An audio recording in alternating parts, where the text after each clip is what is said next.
Joining us now, Fred Fleitz, former CIA analyst, chief of staff to Ambassador John Bolton, now senior vice president at the Center for Security Policy. Fred, great to see you. Good to be here. Your reaction here, I mean, I just want to, your thoughts about what Mueller has produced in the way of indictments. You know, Lou, there's nothing here. There may have been some financial improprieties by Manafort. This Papadopoulos guy was a low-level guy. Think about what happened in July of 2016 when James Comey interviewed Hillary Clinton. She wasn't under oath. No record was kept. There was no grand jury. And she said, I know nothing. I know nothing. What if there was a legitimate, bona fide, independent investigation, independent counsel looking at all these improprieties by the Democrats? There'd be all kinds of indictments. That's the real injustice here. And, you know, I hadn't thought about it the way you're constructing it. Also, you're looking at the Clinton Foundation, the sequence of vast payments, $140+ million. At the same time, an entity is taking charge of 20% of U.S. uranium.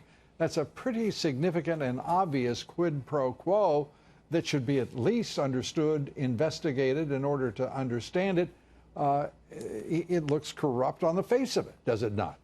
It does. And, you know, Tucker Carlson had a big breakthrough on this. He said the Russians were trying to get influence of Hillary Clinton when she was Secretary of State and as a potential president. They were trying to buy influence for her decisions on Uranium One and influence her once she was president. Look, the Russians thought she was going to win the election. I don't care what the intelligence community says. And as you and I know, most intelligence agencies did not think Russia intervened in the election to help Trump win. It was just 3 agencies. Well, they've been intervening in elections for some time. Most of those elections, in fact, all of those elections were not elections in which Donald Trump was participating. What is troublesome is to think that those agencies did not notify, apparently, the President of the United States about that intervention. He seemed to be utterly shocked that Russians would in any way want to meddle in American society to our detriment. This is just a farce. I mean, you listen to James Clapper lie. You listen to the DNI. You listen to John Brennan, the head of the CIA. You watch him spy on the Senate Intelligence Committee that's supposed to be providing oversight of the CIA, and not a damn thing is done. This was the Obama intelligence community. It just stunk to high heaven.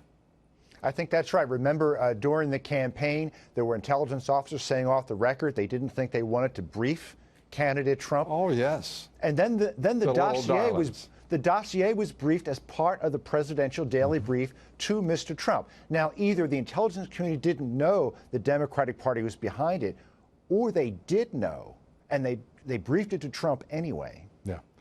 The latter seems the more likely course because, one, despite whatever one thinks of our intelligence agencies, they are not made up of people so dumb that they wouldn't know.